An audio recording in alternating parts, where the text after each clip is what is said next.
Está entrando no ar o programa T-Move, temas emergentes em movimento. O que te move? Olá, está começando mais um programa T-Move em sua 4ª temporada. Este programa é um projeto da Coordenadoria de Tecnologia Educacional da UFSM, a CTE, vinculada à Prograde, Pró-Reitoria de Graduação, em parceria com as rádios da Universidade 800 AM e 107.9 FM. Eu sou a Maria Aparecida Azolim, pedagoga da Coordenadoria de Tecnologia Educacional e apresentadora deste programa. Na técnica, conto com Jonathan Ferreira e José Luiz Mota Pinto. Bom, hoje a nossa convidada é uma pessoa que está realizando um trabalho fantástico. O currículo, a trajetória realmente é inspiradora. A professora Ana Cláudia Oliveira Pavão possui graduação em Letras pela Universidade Federal de Santa Maria, mestrado em Educação pela UFSM e doutorado em Informática na Educação pela Universidade Federal do Rio Grande do Sul. Consultora da ONU pelo Programa das Nações Unidas para o Desenvolvimento no Brasil, PNUD, e Agência Brasileira de Cooperação, ABC. É professora titular da Universidade Federal de Santa Maria, atuando na área de TICs na educação, educação especial inclusiva, pesquisando principalmente nos seguintes temas: TICs na educação, formação de professores, tecnologia assistiva, atendimento educacional especializado, AEE, e políticas públicas.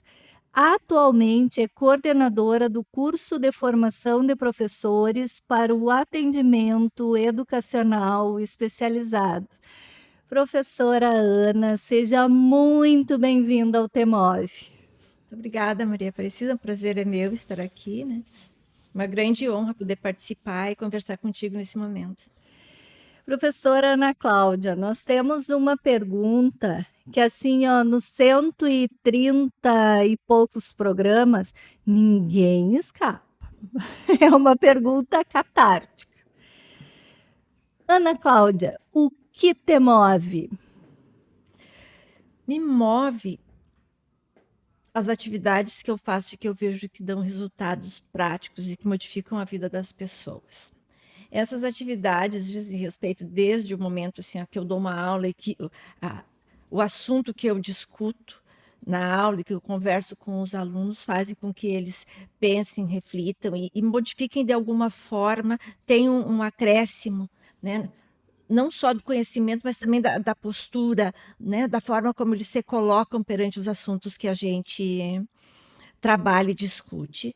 Me move muito eu saber que essa mudança que pode ocorrer e que ela é movimentada, ela é motivada pelo professor, né? E que reflete, então, bons frutos. Deixa eu te dizer, me move dar aula, me move realizar projetos. Eu acho que isso, assim, que mexe também com a emoção do que eu faço, né? E dos resultados que eu vejo. Isso me move. Nossa, que legal. E quem é a Ana Cláudia? Essa que não está no Lattes. A que não está no Lattes, ela é mãe de 2 filhos, né? Tem 2 netos. Ela eu acho que uma pessoa extremamente acessível, né?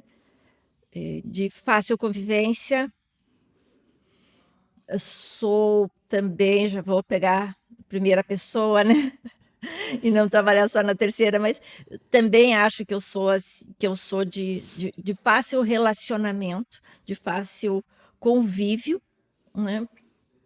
Acho que posso dizer assim, e que gosta do que faz.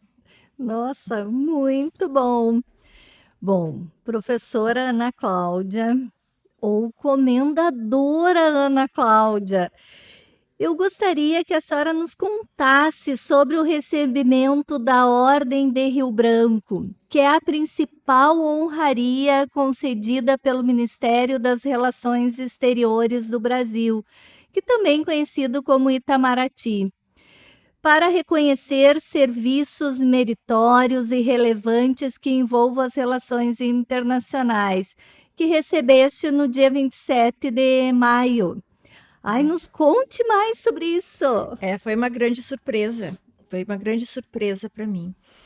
Eu tenho trabalhado em projetos de cooperação com a África, com o continente africano, né? Nos países como Cabo Verde, Angola, Moçambique, na área de formação de professores. Então, os principais projetos, eles são voltados para formar professor, realizar o desenvolvimento de documentos orientadores que possam implantar, né, e efetivar as políticas de educação inclusiva nesses países. São voltados para isso. Então, desde 2008, eu tenho realizado esses trabalhos. Na verdade, quando eu digo eu me refiro à coordenação, né? A ir em busca, a coordenar, a fazer uma prospecção desses trabalhos, juntar a equipe, né? Que é daqui da Universidade Federal de Santa Maria, e organizar as missões para ir até os países, porque são missões presenciais, de formação presencial. Então, isso vem acontecendo, né?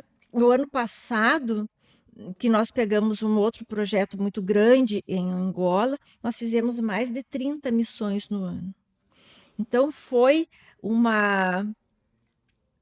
movimento muito grande, né, de professores aqui da universidade indo para Angola, no meio, inclusive, da enchente e tudo mais. E foi um trabalho muito, muito, muito bonito que foi feito, mas que eu não fiz sozinha. Né? Eu recebi esse título, mas o título ele não é só meu, né? Ele é um título que eu gosto de dividir com os demais, são mais de 36 pessoas na nossa equipe. Mas eu digo que foi uma grande surpresa e uma honra também imensa, né? Porque quando eu falei do trabalho que foi feito, para dizer assim, a gente faz e abraça, é o que me move, abraça o projeto e organiza e faz acontecer. Missão dada é missão cumprida, sabe? Então a gente vai fazendo. E este grupo de trabalho que a gente tem, ele também está ansioso para fazer, quer realizar as missões, enfim, tudo isso. E simplesmente fomos fazendo, e fazendo bem feito, né? E, de repente, eu recebo um e-mail, que eu já contei em outras oportunidades. O ano passado eu já havia recebido esse e-mail e simplesmente eu não dei importância por achar que tem muita coisa fake. Olha, um dia que já se viu, né? Um dia que já se viu um e-mail dizendo que eu ganhei um título de comendador. Simplesmente eu descartei. Nossa! Eu descartei porque, enfim, não era, né? Não. E também jamais perguntaria junto aos órgãos da ONU ou da ABC, no Itamaraty. Olha, é verdade que, né, me senti, nem me passou pela cabeça esse tipo de pergunta.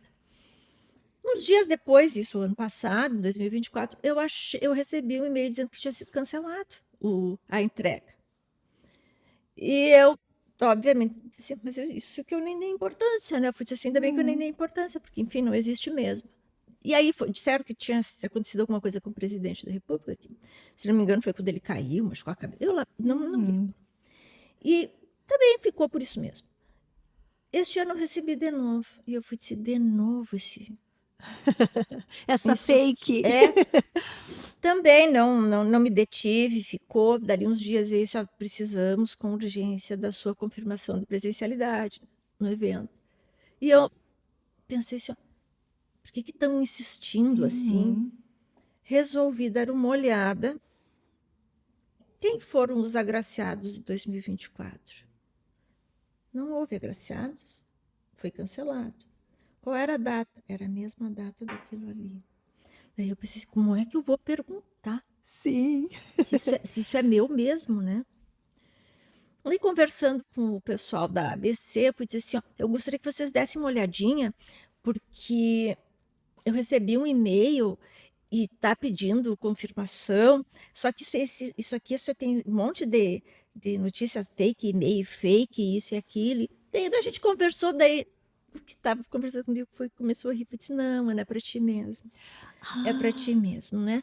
Nós se faz as indicações, né? Passa por um conselho dentro do Itamaraty, olham o que as pessoas fizeram, enfim, se é relevante, se não é relevante. E daí vem né, os agraciados, tem uma votação, enfim.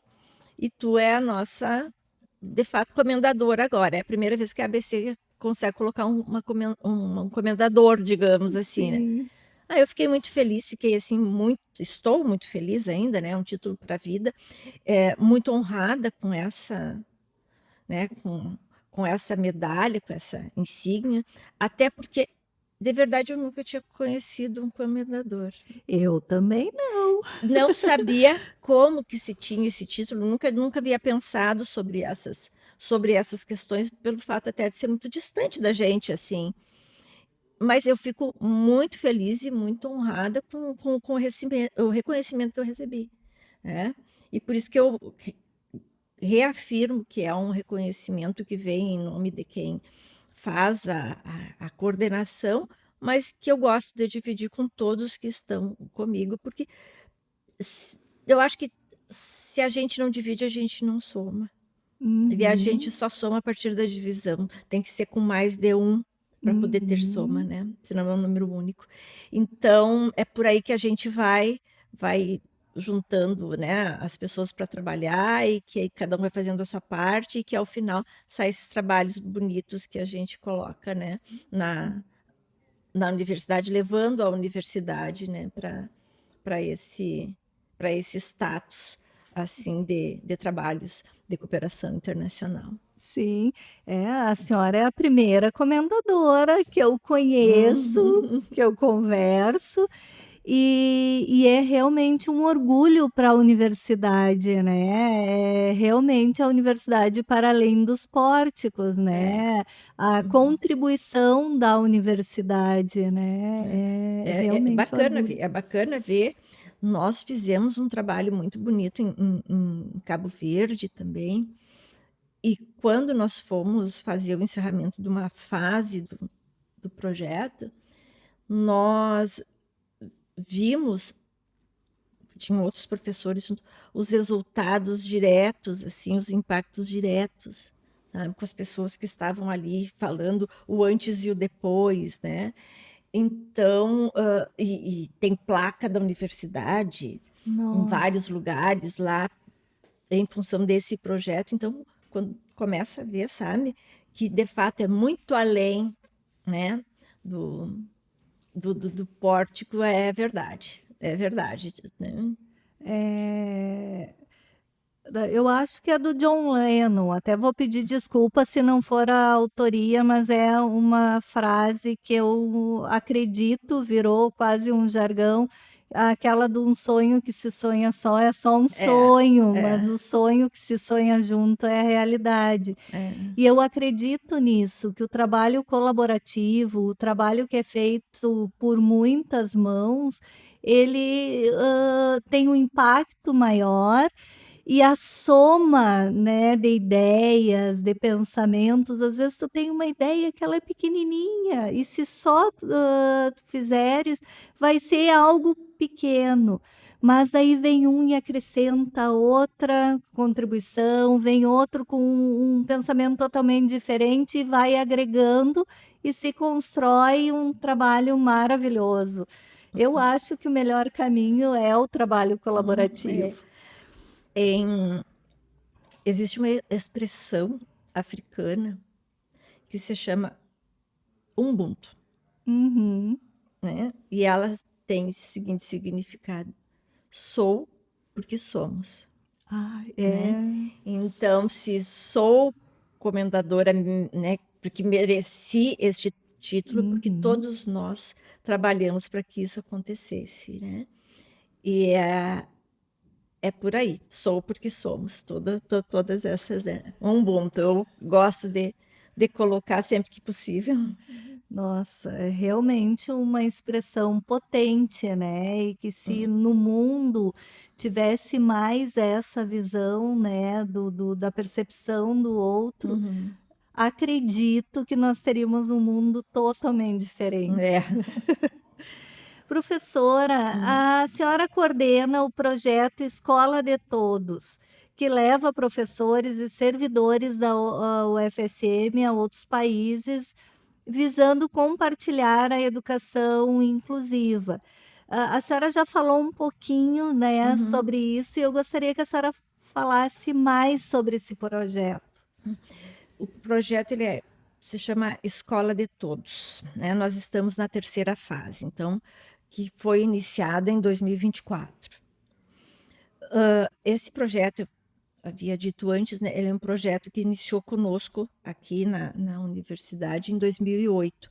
Ele já tinha não a fase 1, digamos, ela não tinha sido concluída quando nós entramos.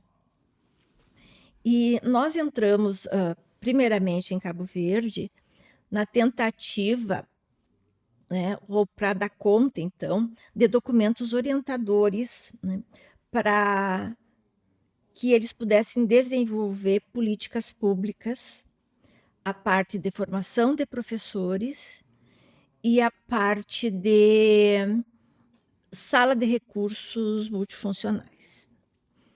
Então, eu vou explicar cada uma dessas ações de Uhum. forma mais sistematizada, né?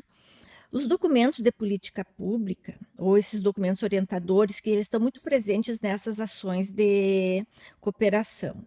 Então, a gente une pessoas que falam, por exemplo, que discutem uma determinada temática. Vou me referir a uma apenas nesse momento, né? Por exemplo, a educação de surdos. Cabo Verde tem uma língua gestual, especificamente, que não é a única. Cabo Verde é um país formado por 10 ilhas. E tem a língua oficial o português e a língua materna o crioulo. Cada uma dessas ilhas, à exceção de uma que não é habitada, tem o seu crioulo.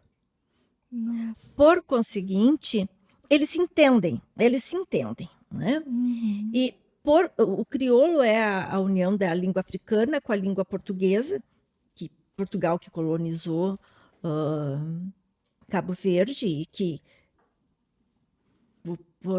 até 1975, né? Tanto Portugal como Angola, como Moçambique, todos foram até 1975 colonizados por Portugal.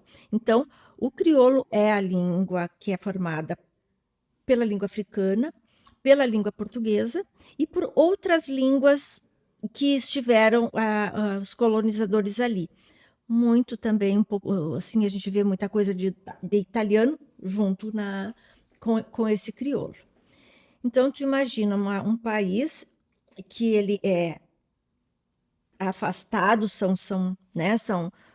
9 ilhas habitadas, a gente ou vai de avião ou vai de balsa porque são longe, assim, para se locomover de uma ilha para outra, e tem os surdos em cada ilha. Uhum. A comunidade surda se concentra muito mais na capital e na maior ilha, que é a ilha de Santiago, e a capital se chama Praia. Só que existem surdos em outras ilhas e foram desenvolvendo uma língua em cada uma das ilhas. Nossa. Eles não tinham uma formação tinham alguns intérpretes, o restante era muito por gestos convencionais, como iam se organizando. E eles gostariam de ter uma política para a educação de surdos. Então, aí nós iniciamos um estudo, né, do que era necessário para que eles tivessem pudessem desenvolver uma política pública para esse atendimento. E aí fomos, né, foram professores de Libras daqui, foram surdos daqui, que nem eram professores da universidade, na época a gente, logo que iniciamos, nós não tínhamos ali, e aí nós fomos fazendo esses estudos até que apresentamos esse documento orientador, né, com uma primeira fase, o que precisava fazer, que era fazer as comunidades surdas, para que a gente pudesse unir esses surdos em cada ilha e ver qual era a língua deles e como era a língua gestual, né, de cada um dessas ilhas, o que era preciso para fazer cursos de formação de intérprete, cursos que os professores pudessem também saber essas línguas. E essa foi uma atividade. E lá pelas tantas, a gente foi e se deu conta que eles não tinham dicionário, né? E então o dicionário eu vou deixar para falar mais adiante, assim, que foi uma das ações que resultou desse estudo que nós mesmos fizemos. A outra atividade era curso de formação de professores. Então ofertamos o curso de atendimento educacional especializado lá em Cabo Verde, era mais ou menos de 2 a 3 meses nós íamos, né? Em os professores específicos das disciplinas, enfim, e para fazer essa formação. E uma terceira ação naquele momento era que não havia sido um compromisso da universidade, mas quando pegamos o projeto estava conosco, que era sala de recursos multifuncionais. Essas salas são salas assim que tem que ter a acessibilidade dentro de um padrão, tem que ter alguns equipamentos, jogos, recursos, enfim, computador, acessibilidade para o computador, tudo, que são as mesmas salas e equipamentos que o governo brasileiro coloca nas escolas públicas brasileiras também. E quando nós chegamos lá para ver, era uma em cada ilha, não havia um projeto. Daí nós fizemos um projeto aqui. Não havia um projeto estrutural, chamamos um professor de engenharia da parte estrutural para nos auxiliar. Não tinha um projeto arquitetônico. Então foi um professor da arquitetura para poder fazer um projeto arquitetônico, depois fez um projeto de extensão com os alunos, e tudo isso envolvendo. E o cuidado destas obras nessas três ilhas foi feito por um servidor aqui da universidade, que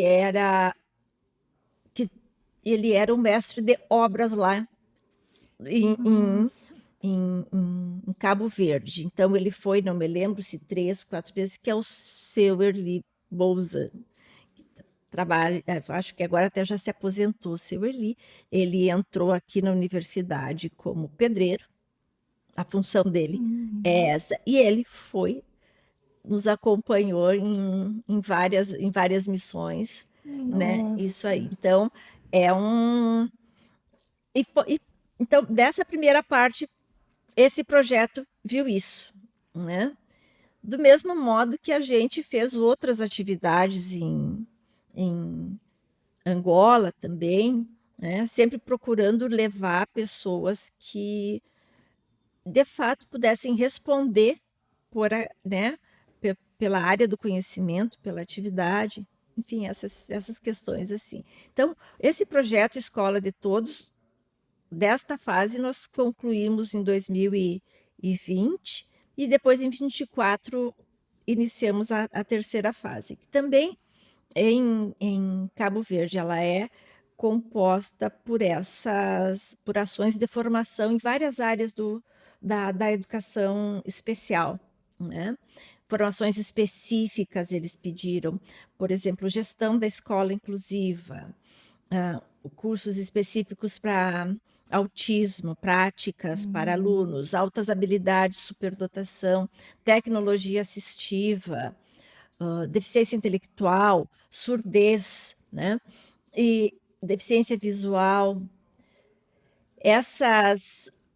Todas essas formações, em Angola também fizemos praticamente são as mesmas formações, né? E a gente vai, então, levando e trazendo, como é que eu vou dizer, professores, vieram também professores de Cabo Verde, na época que nós desenvolvemos alguns documentos orientadores, como esse que eu falei, inclusive para ver como nós fizemos aqui, como é que nos estruturamos, né? E para que nos auxiliassem a fazer a adequação ao contexto cabo-verdiano, do mesmo modo como nós vamos fazer também para o contexto angolano.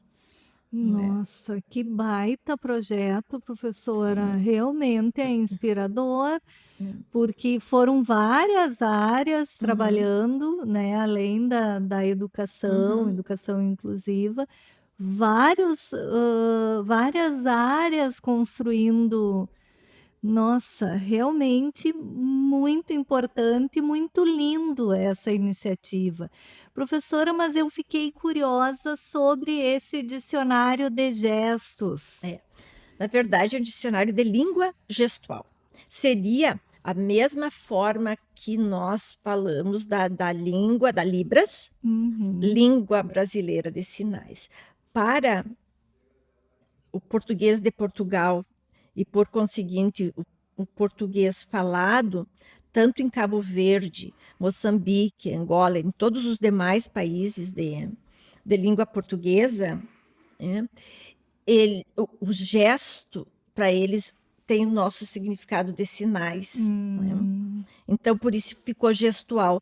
Nosso português brasileiro, um gesto é um gesto, mas um sinal ele tem um significado. São coisas diferentes, né? Então, voltando àquela parte lá que eu falei, que nós desenvolvemos um documento orientador e que foram professores para trabalhar para que a gente pudesse fazer a construção desse documento orientador e tudo mais. No desenvolvimento desses estudos, e uma das ações do documento era formar professores e intérpretes que pudessem ensinar os alunos quando entrassem na escola, ou até mesmo antes de entrar na escola, dentro das comunidades surdas, né? Desde criança, bebês, enfim. E daí, mas e onde está o registro desta língua? Não havia registro, né? Não havia registro da língua.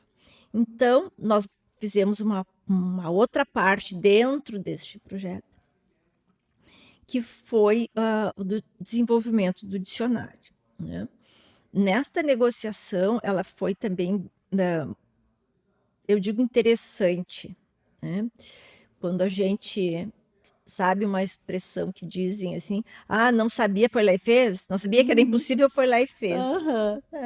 Mas eu estava em Cabo Verde junto com o professor que é engenheiro, que foi, mais com o seu Erli, mestre de obras, né?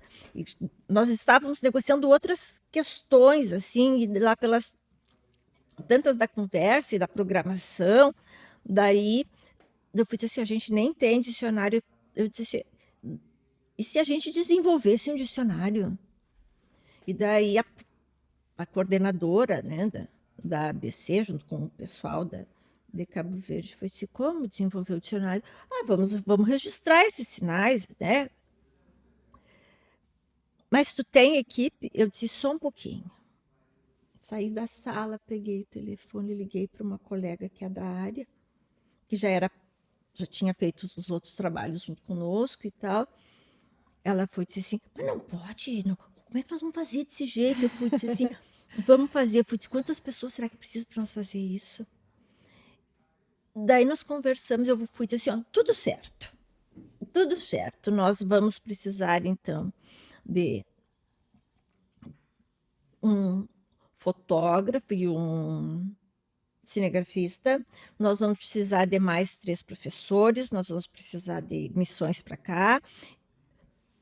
Assim, mas muita coisa eu também, mas eu não sabia que eu tinha feito esse trabalho, né? A senhora E- tinha o sonho, a vontade.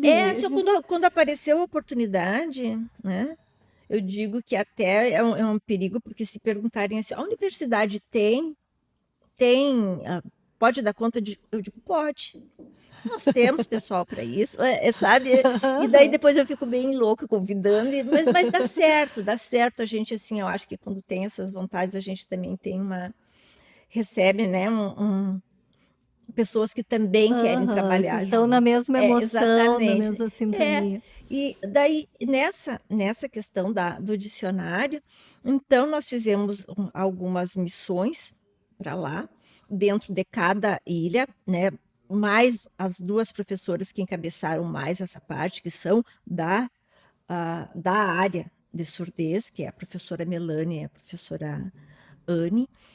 E junto foi um técnico cinegrafista e que fez todos os registros.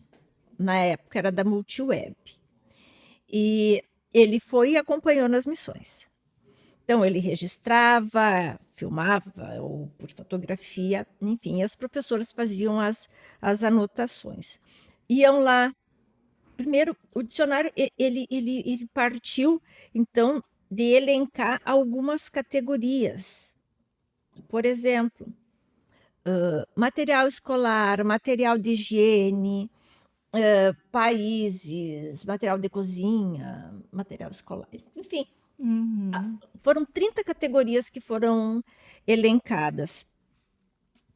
E iam nas ilhas, como é que se diz isso, como é que se faz o sinal desse, o sinal daquele, e foram fazendo dentro dessas categorias, né? Depois vinha, quando voltava aqui para Santa Maria, para a universidade, nós escolhemos um aluno negro que tinham as mesmas características do cabo-verdiano, né, para que houvesse essa identificação. E ele serviu como modelo. Então, ele fazia os gestos, vamos referir, né, os sinais de como fazia isso. E depois, esse material, depois da fotografia, esse material passava para um outro diagramador, que também é daqui da universidade, o Evandro Bertol, e ele fazia os desenhos para que se pudesse entender se o sinal era para cima, se era para baixo, a mão, para o lado, enfim, né? Esse foi um trabalho que levou 5 anos. 5 anos de trabalho. Nós fizemos, quando a gente entendeu que estava pronto, teve mais 17 revisões. Ia para Cabo Verde, voltava, arruma isso, tira a mão dali, põe mais para baixo, entende que o sinal é assim, é para mais para o lado. Então foram 17 revisões, né? Foi um trabalho assim foi exaustivo, né? E que a gente foi dizer assim, se soubesse tudo isso, não tinha feito. Isso é o que a gente diz, mentira, a gente vai fazer um outro agora, que agora a gente já entende que conhece um pouco o caminho, e vai se aventurar numa outra atividade. Então, esse dicionário, ele de fato é um registro concreto da língua, né? É o primeiro dicionário que Cabo Verde tem, da língua gestual cabo-verdiana, e é um material, um instrumento de trabalho para eles muito grande. E penso assim, ó, uma honra para nós, da Universidade Federal de Santa Maria, poder assim auxiliar nesse registro, em registrar a língua de um país, que até então, né, não havia registro. Então, assim, é muito... É emocionante ver professores, né, cabo-verdianos que trabalham com língua gestual, que trabalham com alunos surdos, as famílias, as comunidades surdas deles lá, dizendo, né, do uso do dicionário, que foi um trabalho que foi feito por nós aqui da Universidade Federal de Santa Maria.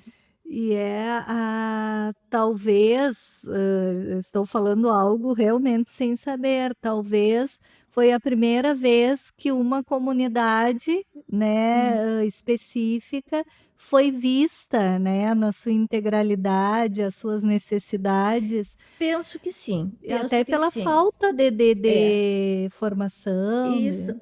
E assim, o fato deles terem essas 9 ilhas habitadas, né? E não, assim, ó, não terem, tinha formação de comunidade surda só em 2 ilhas, mas faltava um olhar melhor e outra, assim, uma valorização para a língua falada deles, né? Para esse reconhecimento da língua gestual. E um cuidado que nós tivemos durante todo o desenvolvimento do dicionário era acordar com os surdos. Nós trabalhamos o tempo todo com os surdos, né? Até porque existe uma normativa da ONU, que eu também gosto de citar bastante, que é aquilo: nada sobre nós sem nós. Então, como vamos fazer um dicionário para surdos cabo-verdianos se os surdos cabo-verdianos não estão conosco? Sim. Né? E como nós vamos trabalhar essa questão do dicionário aqui, mesmo desenvolvendo para lá, sem que houvesse surdos trabalhando conosco aqui?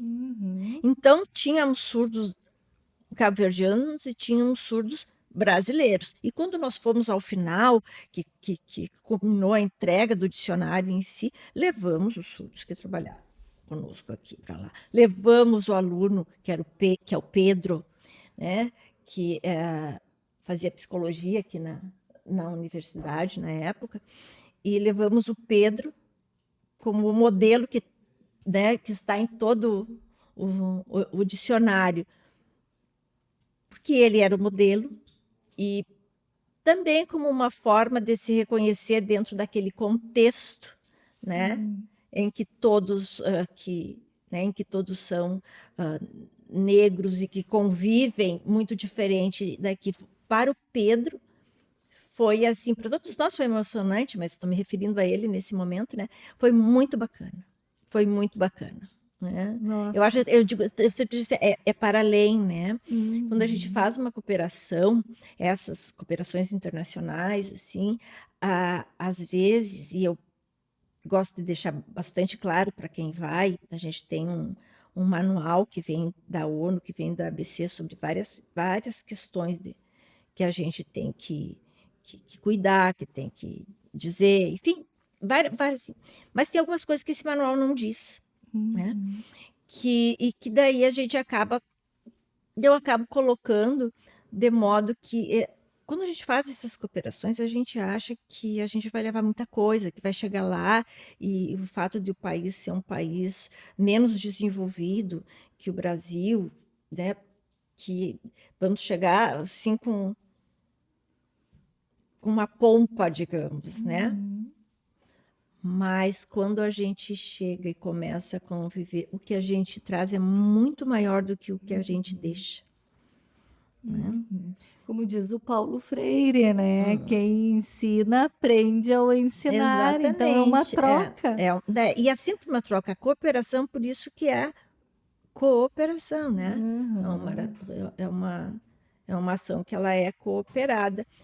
São muito, assim, todo o fato assim de desenvolver essas atividades eu estava falando do dicionário, do respeito que a gente teve por exemplo, cada ilha ter a sua língua gestual. Então, por exemplo, a ilha de Santiago, que é a capital, que é a maior, usava tal gesto para fazer, por exemplo, casa.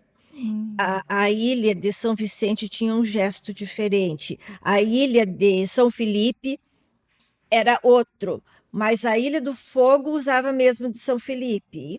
Então, nós mantivemos vários sinais, vários gestos assim para casa, e embaixo colocava casa em São Vicente, casa em Santiago, casa Nossa. E foi acordado entre os surdos que a ilha que não tivesse o sinal deveria utilizar sempre a da capital, porque o maior número de surdos estava na capital, está na capital, né? Então foram vários acordos que nós fomos fazendo para valorizar o que cada um tinha, né? Mas também para tentar organizar o que não tivesse, né? Para que a língua pudesse se desenvolver para além daquilo que nós estivéssemos colocado, registrado ali, né? Nossa, É, que belo trabalho. E realmente foi um trabalho de pesquisa muito profundo para chegar aos sinais, os gestos de cada ilha. isso, Nossa, que coisa mais linda. Professora, a língua é algo dinâmico. E a Libras, como uma língua, também não fica fora desse dinamismo. Essa rapidez das transformações que as tecnologias oferecem pode afetar a aquisição e compreensão da língua de sinais? Como as tecnologias contribuem ou se não contribuem? Como é visto essa questão das tecnologias em relação à comunidade surda, especificamente nas Libras?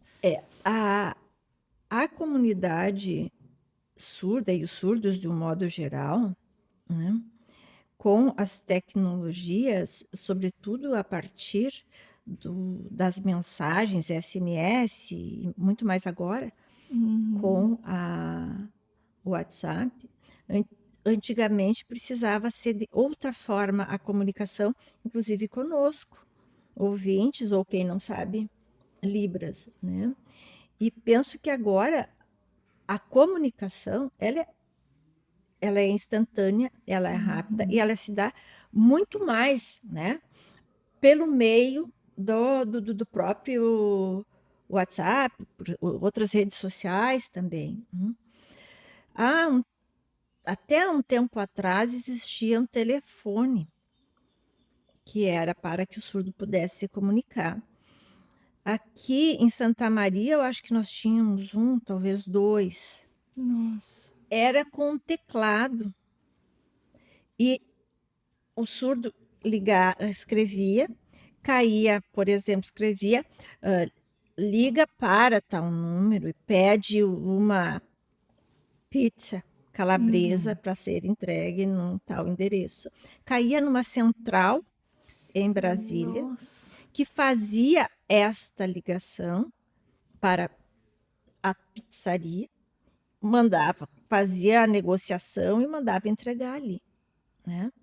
Então, era assim que era possível o surdo se comunicar. Nossa. Hoje isso não existe mais, porque cada um tem o seu aparelho celular, que pode ser igual, não precisa ser um aparelho específico, tá? E que pode se desenvolver. Nós mesmos, assim, por vezes, quando queremos fazer, utilizamos o vídeo, uma gravação por vídeo, uma videochamada, né? Nas aulas que a gente faz, que ontem casualmente fizemos uma aula que era para todo o Brasil e para Angola também. Utilizamos, então, uma intérprete que fez toda, né, a tradução, a interpretação do que falávamos. Então, eu penso assim, que a tecnologia, dentro desse contexto, ela tende a aumentar a visibilidade e trazer muito mais acessibilidade, condições de participação para a pessoa surda, né? Sim.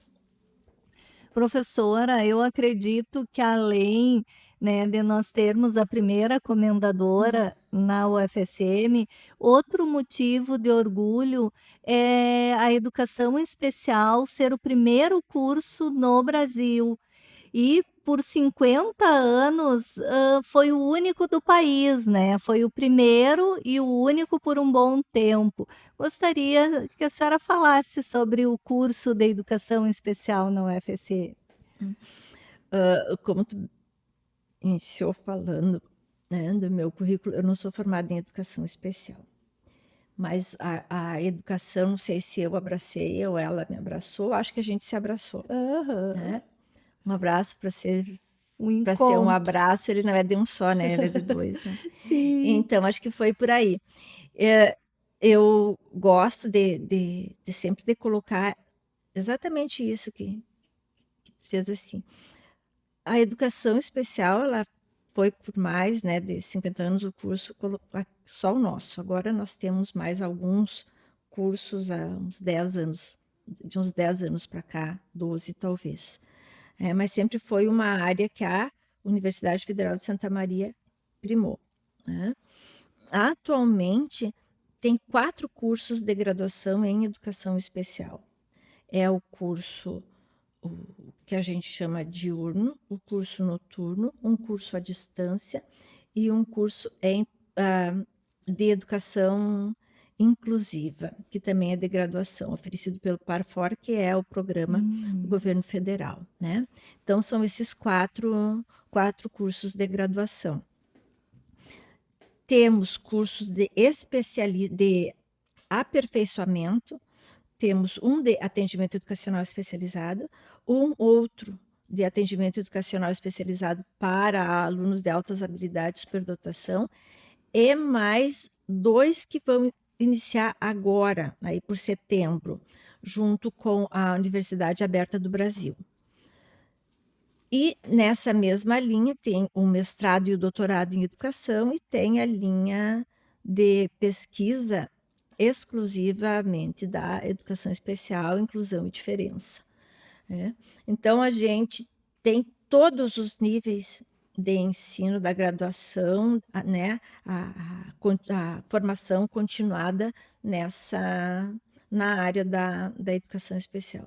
Isso dá um respaldo para nós, quando vamos fazer esses acordos de cooperação internacional. E esse é um dos motivos de nós estarmos fazendo esses acordos, né? Pelo fato de ser a universidade mais antiga, que tem uma referência, né, internacional, né? Cada vez mais internacional, mostrando então a potencialidade da educação especial aqui em Santa Maria. E eu acho importante também dizer que o curso de educação especial foi o primeiro curso ofertado na modalidade à distância aqui na universidade, né? E foi o curso de graduação que credenciou a universidade para todos os demais cursos. Nossa, E sempre isso faz pioneiros. 20 anos, né? Agora vai fazer 20 anos. Então, é importante dar esse mérito também, né, para o grupo de professores, que hoje eu faço parte há 20 anos, mas que iniciou muito antes de mim, né, e que vem trabalhando e que vem colocando, né, a universidade e a área da educação especial, né, em referência. Nossa, que orgulho de fazer parte da UFSM. Professora, e a questão da acessibilidade na nossa universidade? Como é que está? Olha, eu vou te dizer que eu penso que a gente caminha bem nessa área, né? A acessibilidade nós temos assim, ó, em várias áreas. Nós temos a acessibilidade escolar, a acadêmica, no caso da, né, propiciar a aprendizagem, a arquitetônica, então, entre outras tantas, né? Eu penso assim, ó, que a universidade ela vem se estruturando para ser cada vez mais acessível no que tange a questões, a todas, mas me refiro assim às questões estruturais físicas, não é? A parte de a aprendizagem, para que haja de fato uma aprendizagem das pessoas com deficiência, ela é relacionada muito mais ao que ser a coordenadoria de acessibilidade que está dentro da CAED, né, da Coordenadoria de Ações Educacionais. E que eu também conheço o trabalho e penso que também esteja sendo feito de modo a dar, retirar as barreiras, os entraves que dificultam a aprendizagem dos estudantes com deficiência. O próprio intérprete que acompanha um aluno surdo é é uma eliminação de barreira linguística, de acessibilidade, né, comunicacional dentro dessas questões. Todos os programas e projetos feitos dentro da Coordenadoria de Acessibilidade são justamente para que seja eliminadas as barreiras que impedem os estudantes de aprender de algum modo, né? E dentro do que a gente acredita desses impedimentos, né, e seguimos o modelo social de compreensão da deficiência, e que entende que essas barreiras, elas são colocadas pela sociedade que não consegue, né, dar conta de ter essa interação, seja ela de aprendizagem comunicacional, enfim, com a pessoa com deficiência. Então, não é pela deficiência, é pela sociedade que não consegue compreender a melhor forma, né, de interagir com a pessoa com deficiência. Então, acredito assim, ó, que nós estamos caminhando. Existe também uma parte, né, Maria Aparecida, que é a parte de acessibilidade pessoal também, né? Que muitas vezes a gente também tem alguns entraves que precisam ser trabalhados. Mas eu penso que é todo um caminho. A inclusão, ela é um processo. Nós não conseguimos sair do nada e do dia para a noite, a partir da implantação da Política Nacional de Educação Especial, na perspectiva da educação inclusiva, que foi em 2008, né? No outro dia ela já não estava funcionando. Isso nós sempre temos que ir adequando, né? Porque a sociedade, ela é dinâmica, ela é viva, as pessoas, né, vêm com os seus conceitos, com os seus pré-conceitos, com os seus preconceitos. Então, é um caminho que a gente tem que ir trilhando sempre, né? Mas que eu acredito que eu não sei em quanto tempo a gente vai ter uma sociedade cada vez mais inclusiva, né? E que possa abarcar todas as diferenças, né, que vão se mostrando. Eu acho que eu sou bastante otimista, assim, em relação a tudo, em relação à vida. E eu vejo que essa possibilidade de falar sobre como é importante, e por isso que a gente tem que falar cada vez mais sobre acessibilidade ou esses assuntos, né, que por muito tempo foi silenciado. E na questão da acessibilidade, eu realmente vejo que é uma construção, lá quando eu estava na escola, entrei no ano 2000 como professora do estado na rede básica, as escolas não tinham rampa. E não era falado, não era questionado, não se pensava sobre isso. Na escola em que eu trabalhava, só foi pensado quando surgiu uma aluna cadeirante. Então, quanto mais a gente falar, mais para aquela pessoa que de repente não se dá conta e talvez não é por maldade, não é por indiferença, é por não se dar conta, não perceber. Ao ouvir, né, uma entrevista ou ler um artigo, comece a se dar conta né, e ações sejam Uhum. construídas. Então eu acho que esse momento que estamos aqui conversando sobre isso é importantíssimo.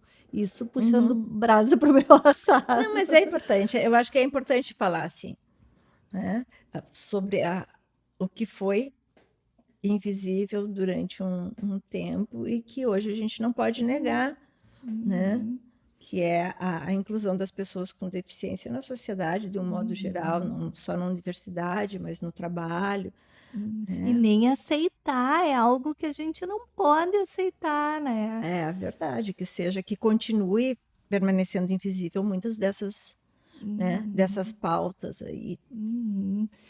Deficiências que há anos atrás não era nem sequer mencionado. O autismo foi, Uhum, né, algo que começou a se falar há pouco tempo. E como é importante essa percepção, para construir um ambiente que seja bom para todos, aonde uhum. todos tenham a possibilidade de se desenvolver, de aprender.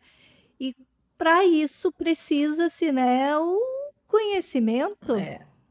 Eu acho que precisa discutir.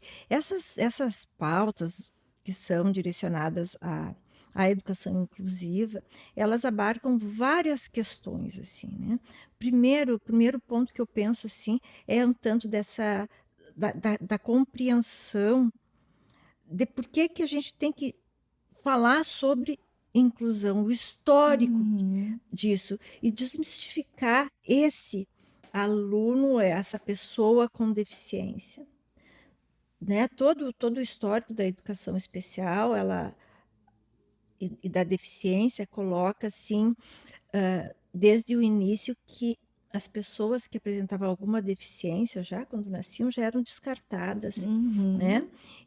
Até porque a sociedade né, nos primórdios ela era uma sociedade nômade e uma deficiência, uma pessoa com deficiência atrasava todo o processo, então era uhum, abandonado, né?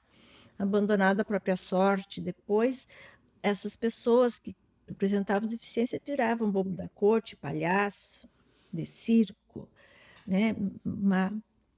E a gente vem vendo assim, ó,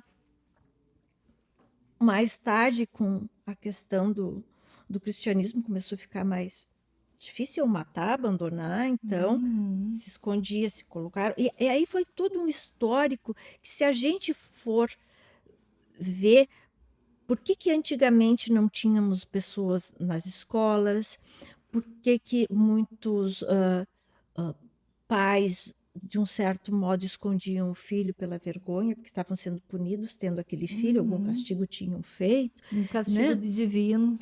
Né? Então, alguma coisa, cada um sabia do seu castigo. Então, Uhum, mostrar aquele filho com deficiência era uma forma de uhum. admitir, né? Ter cometido, ter pecado. Ai, E, coisa é, triste. e essas pessoas foram escondidas, né? Durante muito tempo. Depois foram tratadas como pessoas que pudessem, dentro de uma questão mais médica, como se elas pudessem ser tratadas, como Uhum, se elas pudessem ser curadas, né? E bem mais tarde que começou a pensar: não é possível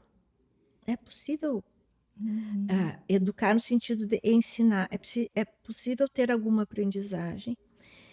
Então, o que a gente procura hoje é tirar o foco da deficiência, né?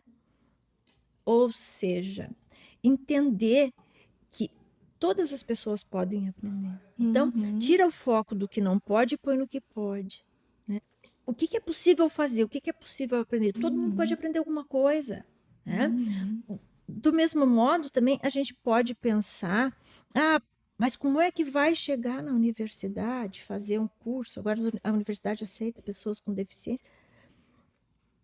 Mas as pessoas que não têm deficiência, não, nem todas vêm para a universidade. Uhum, Que bom uhum, se todo mundo pudesse vir, e que bom também que as pessoas com deficiência também pudessem frequentar. uhum, Todas, me refiro assim, né? Mas cada um tem o seu ritmo de aprendizagem, uhum, tem o seu tempo, tem o seu modo de aprender, uhum, e isso serve, né, para todas as pessoas. Então, acho que a gente colocar colocar assim a visão no que as pessoas podem fazer. Me refiro especificamente, né? Agora, as pessoas com deficiência, ao estudante com deficiência. A gente vai ter um lucro bem maior se conseguir valorizar do que se, né, colocar o olhar no que não se pode fazer. Né?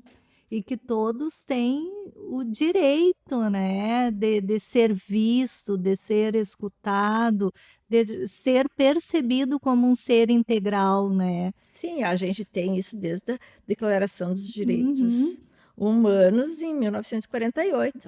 Né? Em 2025 a gente tem que estar batendo nessa tecla. A gente tem que bater, porque pelo próprio histórico, né? Exatamente, o histórico de violência, né, que eram cometidas e que infelizmente ainda hoje são cometidas. Eu quero acreditar que em menos quantidade, mas que a gente sabe que ainda são cometidas, né? Então, eu quero acreditar que cada vez mais vamos construir uma sociedade mais inclusiva, onde todos e todas possam existir, né? Possam ser quem quiserem ser, né? Exatamente. Professora, infelizmente o nosso tempo está acabando. Gostaria de ter mais tempo, porque conversar com a senhora me trouxe assim, ó, muito aprendizado. Foi uma conversa muito gostosa, gostei muito. Obrigada. Então, quero lhe agradecer por estar aqui no TEMOV. Eu que agradeço, Maria Aparecida, né, a possibilidade, essa oportunidade de poder dizer o que é feito, né, o que o curso de educação especial, o próprio departamento, né, faz para a universidade, na universidade e fora dela também, né? Muito obrigada. Ai, professora, eu sou agora o Zezinho, ele sempre diz, né, que perde o amigo, mas não perde, né, a situação para levar a alegria. Não é piada, é a alegria. Pois é. E assim, ó, eu tô achando muito chique entrevistar uma comendadora. Mas não. Sou muito simples. Fiquei feliz com o título, assim, mas sou a professora Ana Cláudia, que está aqui todo dia, então te agradeço. Bom, o TEMOV vai ficando por aqui. Hoje com a entrevista com a professora Ana Cláudia Oliveira Pavão. Eu sou a pedagoga da CTE, Maria Aparecida Azolim, e a apresentadora deste programa aqui nos estúdios da Rádio Universidade 800 AM e 107.9 FM. Você pode ouvir novamente esses e as outras edições do nosso programa no YouTube, no canal CTE UFSM. Também estamos no Spotify, é só buscar TEMOV e ouvir nossos podcasts. Os trabalhos técnicos são realizados por José Luiz Mota Pinto e Jonathan Ferreira, e direção de rádio de Jonathan Ferreira. O TEMOV nas ondas do conhecimento. O TEMOV vai ficando por aqui e eu desejo que a sua semana seja levinha, levinha e muito feliz. TEMOV, temas emergentes em movimento. O que te move?